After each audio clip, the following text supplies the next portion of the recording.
Hi, this is Zeke Costover and Paul Doherty from the Exploratorium for the Week 3 Fireside Chat. We're very excited that you all are here and that we are here. We're going to do a bunch of things about finding images and how lenses make images in today's Fireside Chat. If you have questions, things you didn't understand from this week, or any other information you'd like to share with us, please use the chat feature so that we can interact with you. That's one of the fantastic things, that we can talk and communicate with people all over the world. We're going to get started now about how light makes images and how light starts at a single location and spreads out everywhere.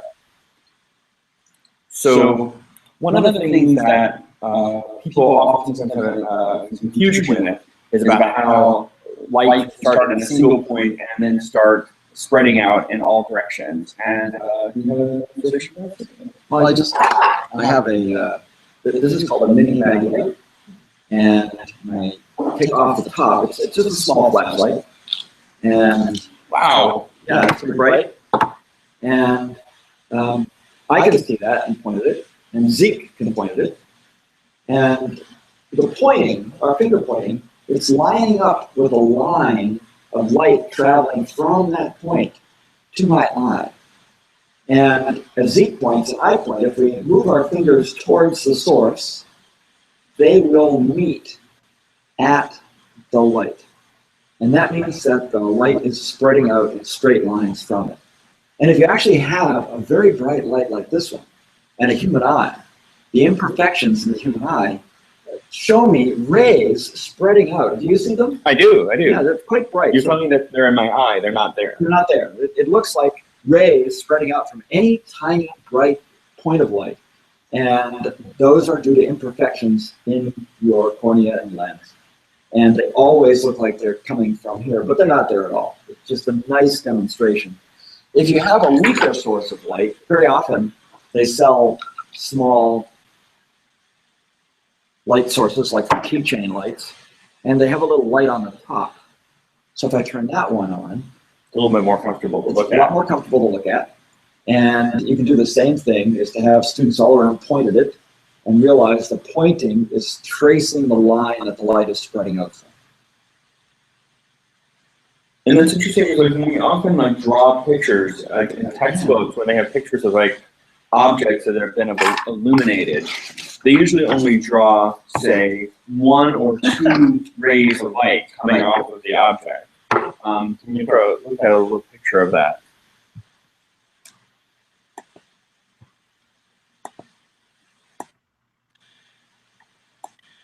So normally we might have the drawing, which is a light source, and usually if you have an eye looking at it, they might trace 1 ray coming out and going to the eye. But in actuality, of course, there are rays going out in straight lines in all directions. And that's very important. Think of a light source as a sea urchin with all those spines reaching out of the air. And of course, the amazing thing is that all the light goes into the field of the eye is refractive event. And brought back together. But you have to realize that we've just drawn a few of these multiple rays. I mean, they're more than 10. They're more than 10. And all the ones that go into the eye, run, come back together. If the lens is doing, if the cornea and the lens is doing it. If the image is in focus, you don't see a blurry image, that means that all the light from one place out in the outside world has gone to one place on our retina.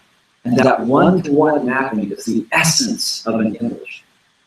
Every point the light comes from goes to one point on the retina or wherever the image is. Mm-hmm. And if there are multiple points, all the light from each point goes to a different point on the image. And that's really the essence of image making. Like when they often show they just usually show you just a couple of lines, but you're saying the light from, let's say there were 2 light, this is the bottom light come off of there as well. Let's make a double, burn the candle at both ends, even though it's electric. Okay. And so now I can look, and I'll do the same thing. Now here's a rule of optics that's really nice. If you have a lens and you have a center point on the lens, light that goes through the center point goes in a straight line. It doesn't bend at all. So I know that if I'm in focus, the image will be along that line. And so now I can trace a few more rays of light that come out, and they bend. I probably should use a color. And so from the bottom light, it's imaged here. And so on the retina, I have this image. Each point, each of the two light sources goes to its own position on the retina. It gets complicated when you do two of them at once, which is why you never do it, unless somebody makes you. One of the other things, though, that my students often get confused about is that they're like, well, can I borrow the mag light again for a moment? So they will talk about how they realize that a mag light. I gotta turn that up.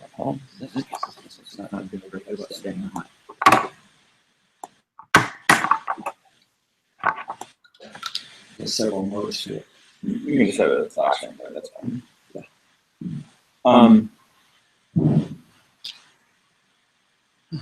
Okay, well, use this one. A little light. That looks fine. Well, my students are pretty sure that there's light coming off of here, and then that can be used to make an image like this.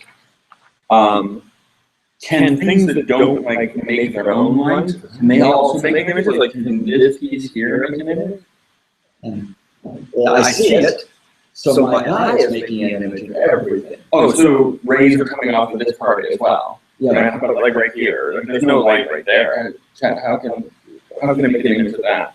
Yeah, but like, yeah, so it's around the back. Yeah, I see. Yeah, so right here. There's no.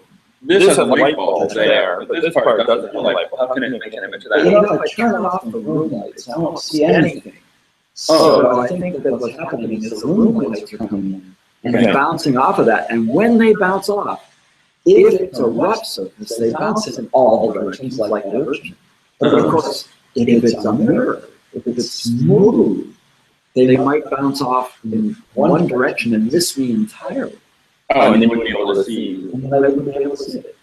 Okay, but it's like so even we often use illuminated things with lenses because they're bright and make really clear images. But you can make images of things that don't make their own light, that have light reflecting off of other things. That's right, as long as they scatter the light. Okay. If you have something that's absolutely black, then it will not have any light coming from it to your eye. But of course, that will block all the things behind it between your eyes. So there's this big black thing between the rest of the world. So you can still see it, even though, and because no light is coming to you from it. And they recently used carbon fibers to make the blackest thing ever made by humans. Not quite as black as a black hole, but still super black. Oh, that's super cool. Yeah. So, okay, so from there, so that's how light comes out of an object and is reassembled at the retina. And on the retina, that's called a real image. It's upside down. You might have noticed that the upper light is imaged low on the retina, and the low. So on our drawing here, the upper light went in, and the lower light went up. So the light from the bottom ended up on the top. So this thing is someone inverted. Someone's complaining that the sound is strange. Let's see if we can. Oh, yeah, the sound is coming from there. Let's see. We've got a green light. There's sound.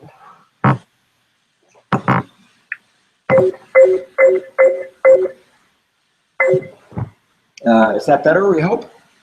Okay. Did you turn on the monitors? Testing.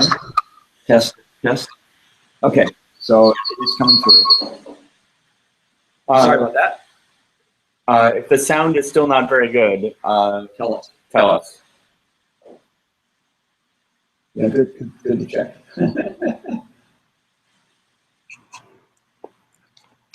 Okay, sound is strange. I hope that clears up. Hopefully that's sounding better. Okay, so next thing was that, so we showed how an image is made. If we have a lens, we've done a great video with lenses, but I wanted to show people one thing you can do with a lens. So I have several lenses here of many different kinds. And this kind of lens here, it's a plastic box in the United States. And it's sold as a bug box because you're supposed to put a bug inside of it. And on top there's a lens. Now, this is clear and a little hard to see, but I bring it up there, you can see you can begin to see the reflections that this, especially if I put it in front of the image, you can tell that there's some image forming going on here that really is, there we go, now I can see a magnified image. If that were a bug, I'd really see it nice and big.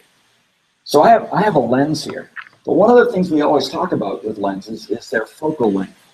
And the question is, how do I find the focal length of a lens?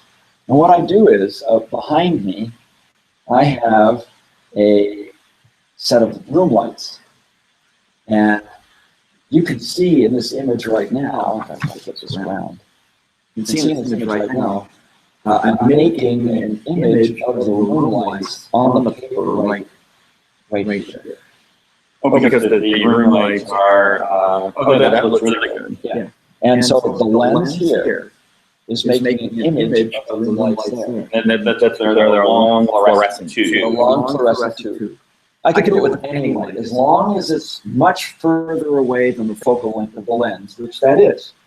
So if I now measure the distance from the lens to the image from a distant source, which happens to be 8 centimeters, and you measure from the very center of the lens. So it's 8 centimeters. That tells me the focal length of this bug box is 8 centimeters. 8 centimeters. Wow. So it's a very simple way. If I pick out another lens, whoa, lock our legs down.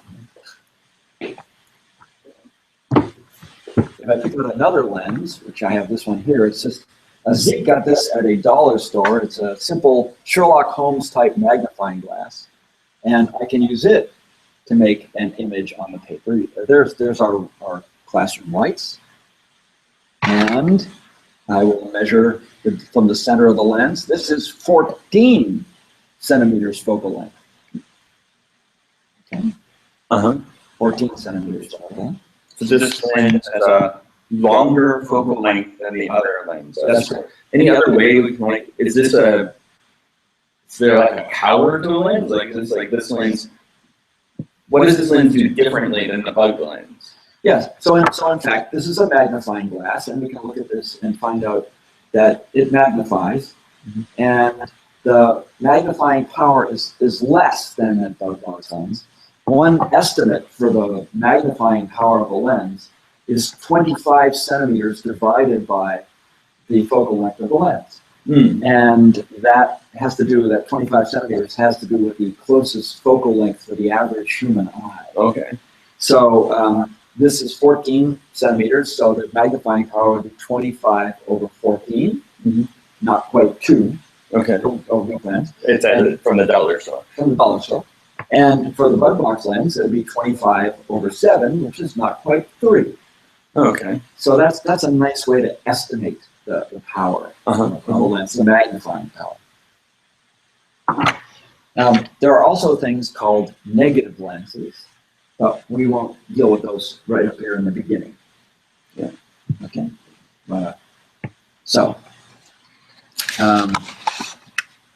And if there are any questions, or hopefully the sound is coming through, if there are any questions, go ahead and type them. And all right. So we want to talk a little bit about what makes a. We're going to use this one, right? Yeah. Okay. So what makes something? Sorry, but grab that Sharpie. Yeah. And a piece of paper. Thank you. So there are two kinds of images that we often talk about. The first kind are called real images. And real image is the kind of image that's formed on, say, a retina or on a piece of paper. So if you take some object,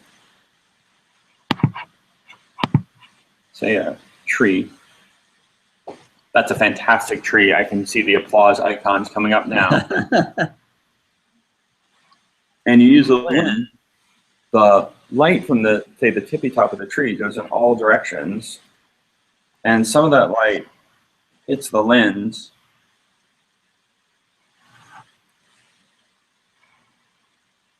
Some one going to the center and it keeps going straight. There's some that's the bottom, and it comes through like that. That's where all those rays from up there intersect. They come back together there. And if we were to put a piece of paper right here, a screen, then the light from this one point here would be sharp over there. Similarly, the light from the bottom of the tree, say from here, it too has light that goes in all directions. And we could just show it being different by making it a dotted line instead of a. But its rays will too be bent by the lens. One that goes to the center, up over the center.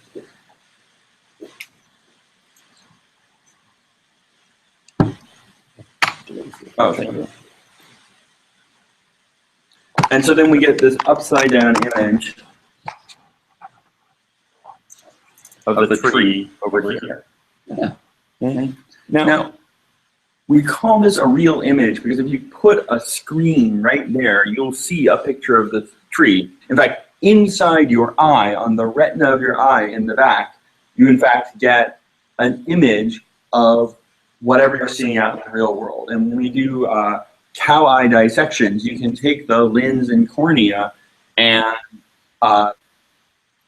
shine light through it and make an actual image. Although the lenses aren't terribly happy after they've been dead, after the organism that's had them has been dead for a while. But what happens if we move the screen somewhere else? Like what if instead of having the screen there, the screen was here instead? Well, this image would be blurry because instead of having light rays all together at a single point, the light rays will be all spread out. And in fact, the light from one spot, say this part of the tree, will now overlap the light from a different spot since the light's not been reduced down to a point. And so the light, instead of being points, will be circles. And it has this great name. They're called circles of confusion as the circles overlap with each other. Photographers sometimes have some whimsy. And so that's what this is. That's that real image that's made when all those one-to-one relationships. However, lenses, the strength of the lens, the amount that, see how this lens is bending this ray of light, it's bending that ray of light? That's what we were just talking about with those other lenses. They have a different strength. They have different abilities to bend light rays. And some lenses are stronger at doing that than others. For example, if you start off with an object like this, well, that is a terrible tree. No more applause symbol than that. And the lens is very thin. The light rays that come off that hit the lens might not be bent enough for the rays to come together. Those rays may still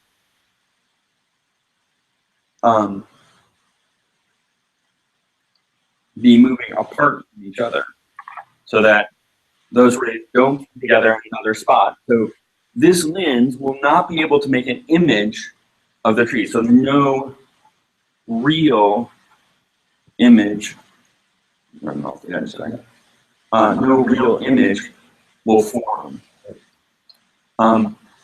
But that change in position of the light rays does change what that image looks like to your eye. So your eye then comes into the picture. Now your eye can do more, and those are called, your eye sees the image differently than it would normally have, and we call those images virtual images. the ones that your eye has to create and change the world. Paul has more to say on this. Yeah, so your eye is great at taking light that's spreading out from an object and bringing it back together. If I have a lens that changes the amount that the light is spreading out, even this light you just drew is still spreading out, your eye is fantastic at bringing that back together and turning it into an image. So even though there's no image hanging in space, your eye can create the real image on your retina of that spreading apart light. Now that light is spreading as if it came from someplace. You can trace all these rays back to one point somewhere, and that point, in this case, is behind the actual tree. It's further away than the actual tree. And we call that location the virtual image. And you can make a real image of a virtual. Oh, can you show us a little bit of how that might work?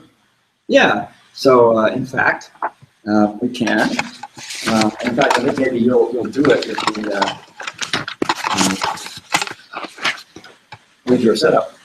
But for example, as Zeke said, here I have a nice thin lens, and I have my tree-like object. I'll draw a lollipop, and the rays of light are spreading out from that tree-like object, and the lens bends them a little, not the one going through the center, and you can see that they would actually, if you extended them backward, they would actually come together someplace behind the tree, and that would be the location of the virtual image.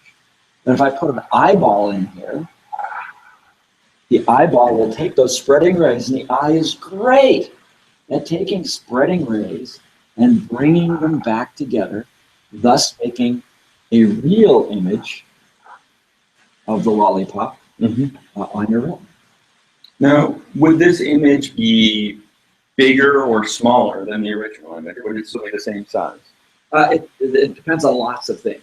It's going to be small, most likely, because what your eye does is it takes images of objects that are meters in size in the real world and makes them millimeters or smaller on your retina. Oh, that is big. So I'd say that most likely this will be quite a bit smaller. But would the image be bigger or smaller than it would have been if this lens hadn't been there? Actually, it's interesting that it depends. It depends as well. All right. It depends as well. But in fact, the image out here in the distance can be bigger. Okay. The thing is, it's maybe twice as big, and it's twice as far away. Oh. So it's roughly the same size on your retina. That's so complicated. It's complicated. Yeah. Okay. Sorry. So that's a little bit about virtual images. We'll return to those in a bit. All right, let's do a little bit more about how the lens has a power and it can change the light ray. So we have a setup behind us. Let's see if we can get this going. Working. Let's see. Go here. Let's see if we can rotate. Somewhere here. Oh, it's. Oh, it's jumping back. All right. Let's see. No, Hang on. okay. Aim it over. We have to turn it upside down, aim it.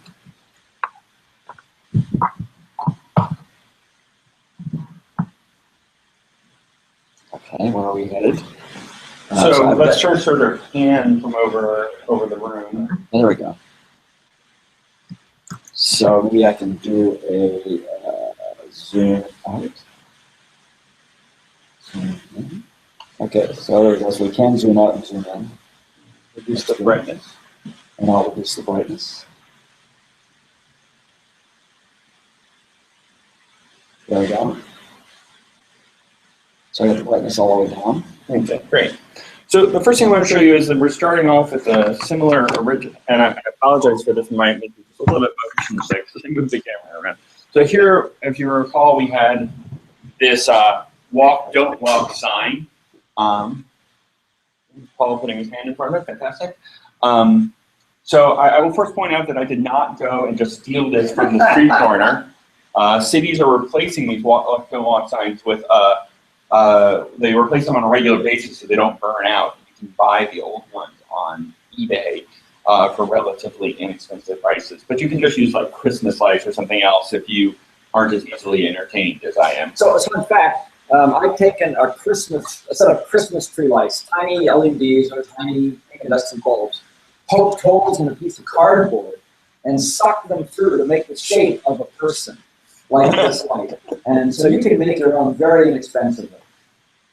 So absolutely. And then I have a lens right here. There's the lens. And it's also a dollar store magnifying glass. And then behind the lens, we have an image. And You can see it just barely. you just barely see that image. So we're going to move it a little bit closer.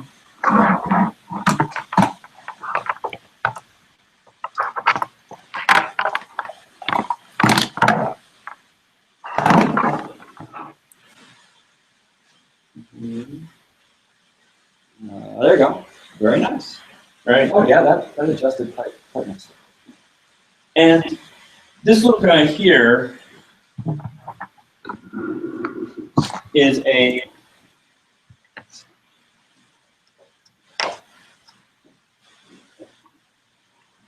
so he's an upside down, backwards image from the original, which is what we kind of expect to happen. That's what you showed on your nice video. That's right, that's what we saw in the video.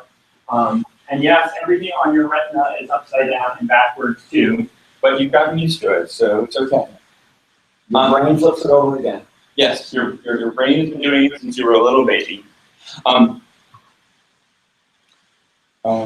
This is another magnifying glass.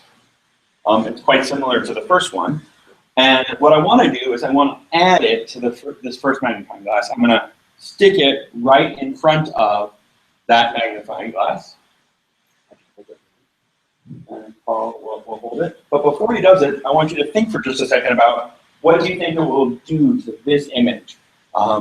Will you be able to see the image at all? Will it change size? What can you say about this image when Paul adds the magnifying glass right next to it, right here?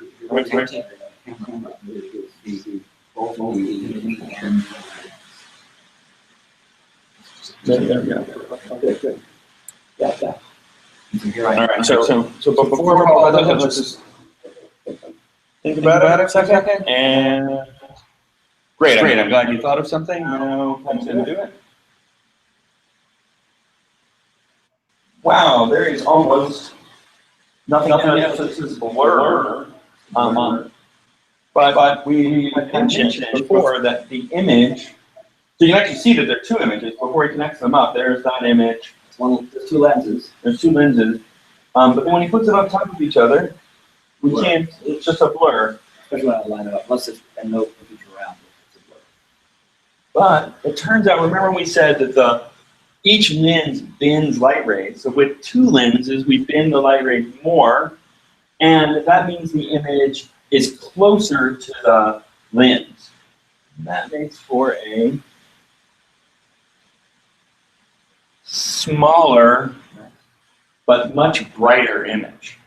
And you know what? Even though I have two lenses, you might suspect that the second one would invert it again and reverse it again. But the touching, and it doesn't do that. It still do the same thing. Inverted and reversed right to left, which has a wonderful name of perverted. So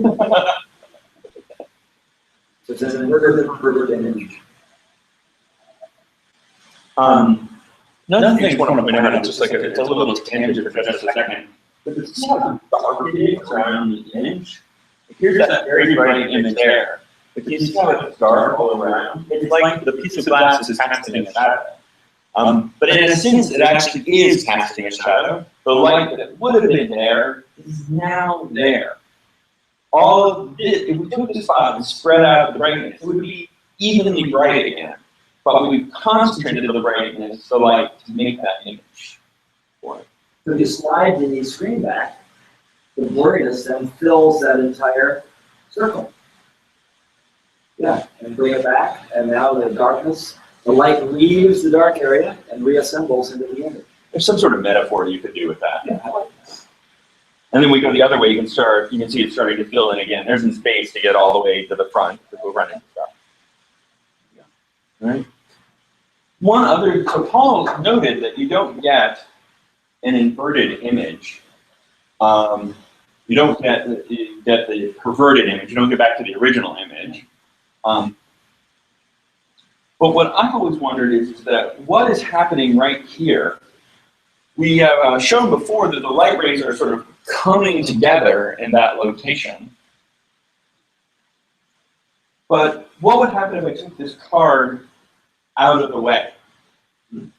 Well, the rays are still coming together in space right there. It doesn't know that the card is there. When I take my hand away, the rays are still going. I can't see the rays coming together because I can't see light that doesn't go into my eye. But if I put my eye down here, I can see it. It's there. It's hanging in space. Right about there. Yeah, right about there. Yeah, right about there. It's right in space next to my head. So you can find things face that way. You can find where the real image is. And it does just seem like it's hanging there in space. There's no way for us to show this on a video, sadly enough. We can't do 3D videos yet. Question? Oh, here. Just a minute. I'll fix that. But what we can do, something interesting, is that we take another lens. So here's this other lens we had before. But I'm going to put it this time in front of this other lens here, but past where this image was made in space. So the image was made in space there. Then I'm going to move this lens way on the other side of that. And so then the question is, there's that other lens now. Can we make an image with that?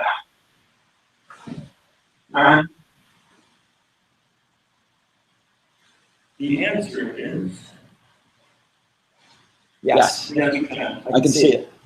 And now this guy is right side up and facing the same way he was before. Because now we made an image of an image, and we get him to be right side up again.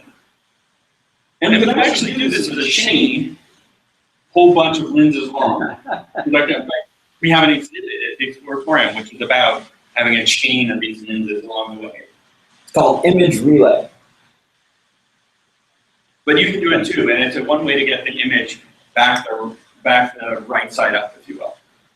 Very good. Let's go back to the other camera and bring people back.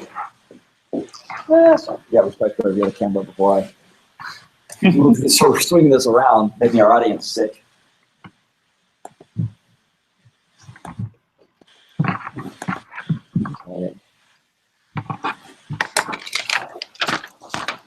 Well, that's amazing. So it's great to see an image with my eye. Even when the screen was gone, I could see the image in space because the light was going into my eye from the image. But you couldn't see it from the side because there's no way to scatter the light to your eye. I think you said it really well in the video about.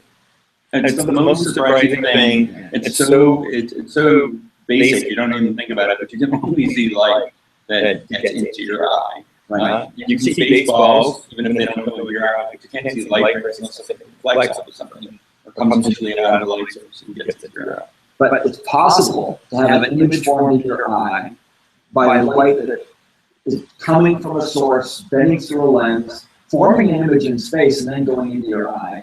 And that's called an aerial image, like an image in the air. And it's quite a strange thing to see it hanging there. We're used to having it on a screen. So very, very interesting. And that aerial image was actually a real image. Yes. So, because it wasn't inverted. Wasn't inverted, yes. So, well, very good. I don't see not seeing any questions today, but we'll continue on. See, the next thing we had. In terms of adding lenses. we mentioned measuring the focal length of the lens. It turns out when you add lenses, it's much easier if you deal with something called power lens. Power lens. Super power lens. And they're measured in a unit called diopters. diopters. Diopter. And the diopter measures 1 over the focal length of the lens in meters. So a 1 diopter lens has a focal length of 1 meter, because 1 over 1 equals 1. Makes sense. And a 2 diopter lens is a focal length of half a meter, because 1 over a half is 2. And if I have a 1 diopter lens and a 1 diopter lens, they each have a focal length of 1 meter. When I put them together, they make a 2 diopter lens. That is too easy for It's physics. so easy. And that means it has a focal length of half a meter.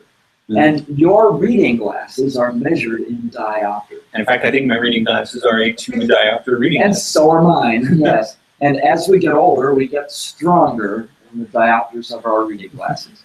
And there's also, so that's the way you add the lens. You take 1 over focal length, measure it in diopters, add the diopters. And then if you want the focal length again, you take 1 over the diopters.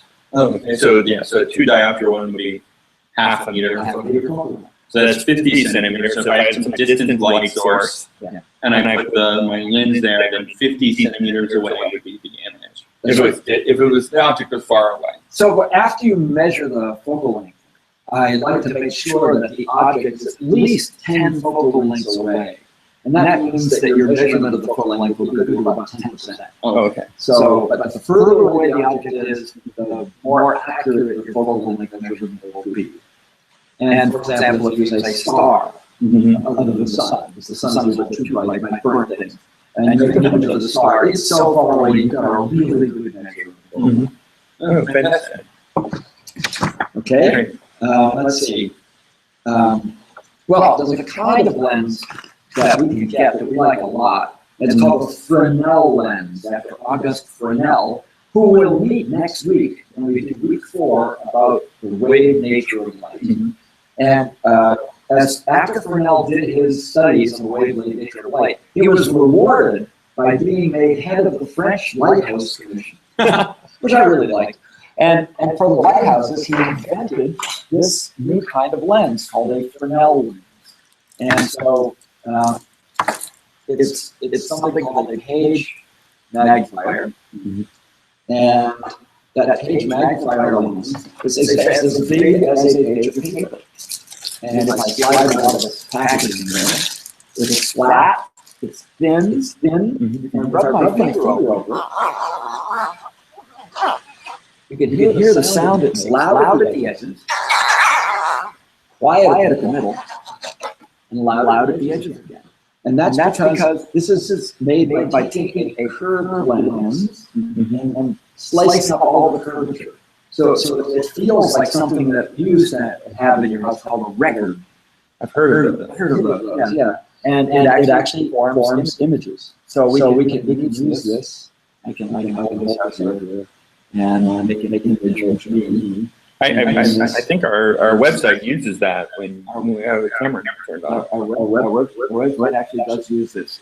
So these are some very nice large lenses, usually inexpensive, just $2, and big, so that we can use them in class. And Zeke has a wonderful thing he likes to do with these beautiful lenses. Can we first show what this full one does? Oh, sure.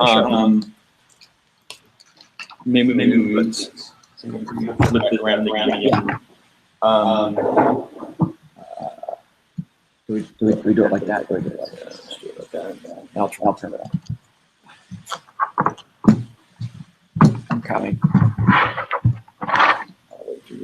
Yes, so go ahead. Switch over. Switch over to the other camera. Yeah. Oh, we can turn it out of the way again. So you can see I've set up the Fresnel in place of the lens. By the way, in case you're wondering, Fresnel is spelled Fresnel. French. Okay. Hi, Michael. Can you all see the image? You may have to change the adjusted brightness again. Okay, I will have to adjust the brightness.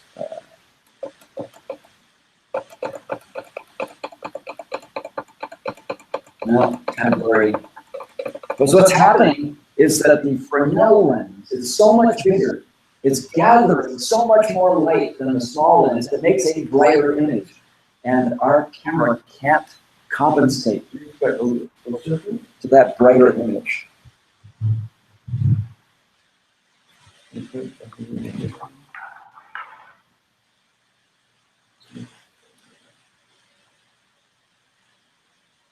There we go. No, it's not even adjusting now when I go down quite a bit.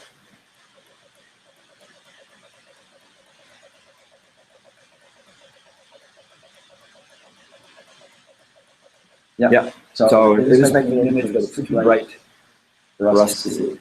Wow. Very sad. I have a different idea. Okay.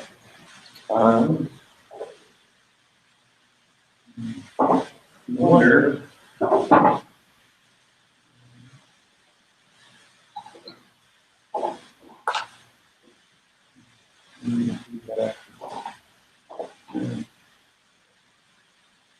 No, still very bright. Well, hey, make sure that maybe if I could use just a tiny portion of that Fresnel lens. But it's a big lens. What can I do to make it? I mean, you got all this lens here. What am I going to do? Well, we could take the lens and slice it up into 4 pieces. You want to? You did ask me earlier to chop up the lens and make it into 4 pieces, but I don't know how that solves the problem. If I put one of these lenses here, it will not make a full image. It will only make 1/4. Well, I think we should do an experiment and find out. That's your prediction, though. So a quarter of the lens makes a quarter of the image. So let's see what we get. When your hand's in the way of the camera. There we go. So right about there, and you can see it a lot better now. It's dimmer than it was before, and it's making the entire image. The entire image. So a quarter, by cutting the lens into quarters, each quarter is making the entire image, but it's dimmer. Well, that makes sense because the light goes to all parts of the lens. Yeah. And it brings every part of the lens brings the light together in one point. So if I get rid of one of the parts, that just means it's going to be dimmer, but the light rays are still going to go to the same location. That's exactly right. Every tiny portion of that lens is making the entire image, but dimmer. Oh, there's another one. So if I have 2, yeah, I can see them nicely on the screen. we can get 2 of them, and if I bring them closer together, they will start to overlap.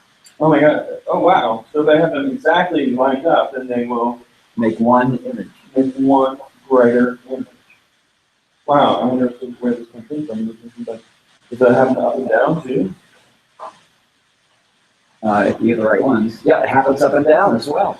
Wow.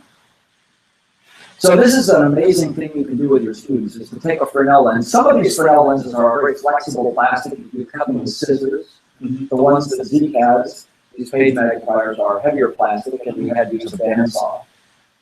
Yeah, although you could use a hacksaw or a more sturdy scissors.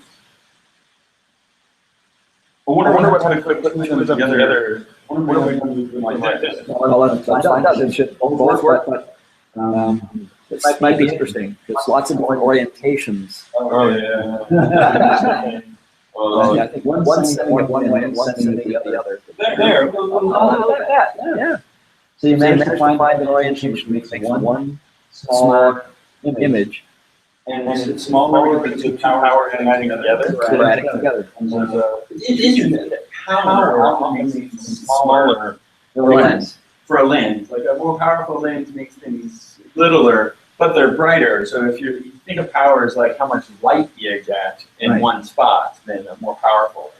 If I wanted to, use the sun to set something on fire, I'd like a big but powerful lens. Would that be? That's right. So, but with the sun, you probably don't need a powerful lens. Any lens will set something on fire. Be very careful using the sun, especially with these Fresnel lenses. Yeah, these Fresnel lenses will, if you're close to the solstice, and and have a bright day, we've been able to melt American pennies. Because the American pennies are made of zinc, and zinc has a low melting point. Yeah. So you can melt them with a Fresnel lens. And I've actually been carrying one of these Fresnel lenses in the sun and just moved it across my body accidentally, and I burned a hole in my pants. So nylon melts at a much lower temperature than zinc. So you just be very careful with any of these Fresnel lenses if any sunlight's available. Yeah. I actually bring a small one like this camping with me. So I bring like a small one. Sorry, I was out the frame. Camping because it's very light, and here in California, in America, it tends to be sunny much of the time when we're camping. So if I were to need to start a fire, obviously it has to be have a little foresight to do it before it gets too dark.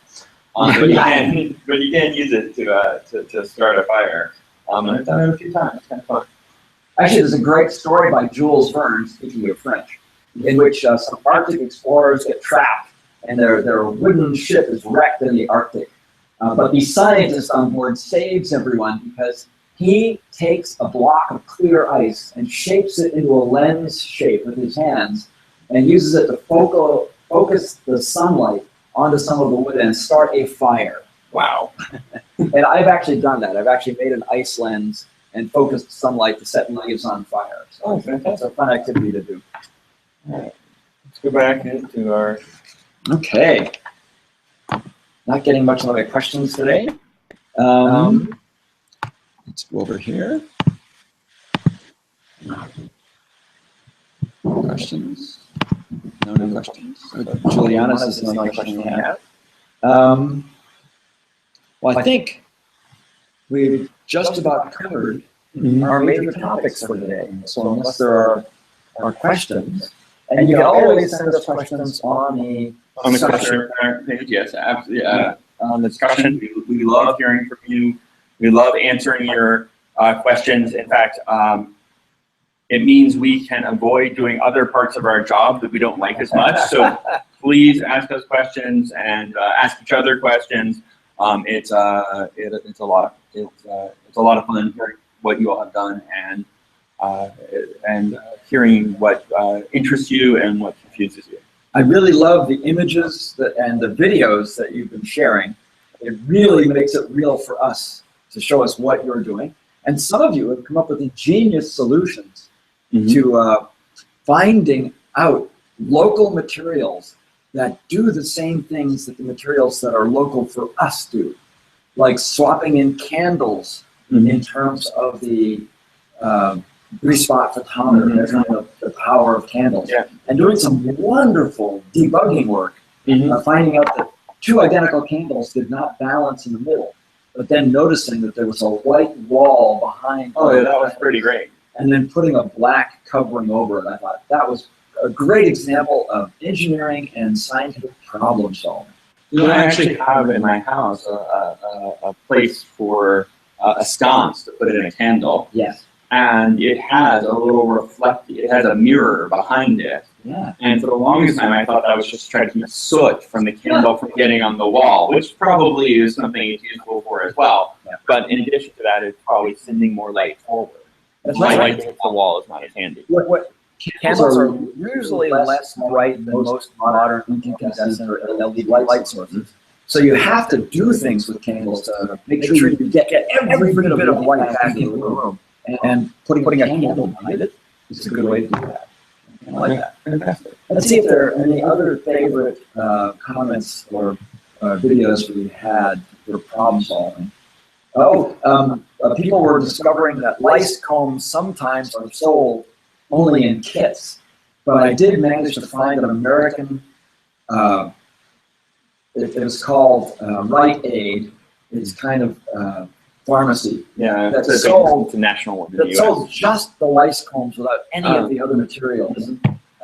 But as one person discovered, just by painting a microscope slide black and scratching 2 slits in it with a knife, you can do this yourself. Yeah. Or actually any piece of glass or plastic that you then spray paint black, let it spray paint dry, use black nail polish if you have to, Sure. and then make your own slits. That's a nice way around it. Yeah, there were some people who were looking for light sources. Some people were reflecting sunlight in through a window. Right. That's what Newton did. That is what Newton did. So on the right track there. Yeah. And people noticing that you can make that wonderful pinhole with your fingers and look at things close up if they're right. And one person discovered that looking at a cell phone, a smartphone, doing this, the smartphone is bright enough that by looking through the pinhole, you could really see the pixels on the screen. Oh, wow. Yeah. And so I like that as a source of nice bright source of illumination. Oh, great. So I think we'll sign off for this week's fireside chat. Eric Muller wasn't with us today. He took the fire with him. Ah. How can it be a fireside? No, we're just not. We feel cold here. And the next week, the fourth week, we go into the nature of light, the modern view of the nature of light. Wave, particles, something combined. What is light after all? And there have been some questions about that, and I put you off, but next week we get into it. So join us again. Great. Thank you very Eric will much. be back. And thank you all very much for watching. Goodbye. Bye.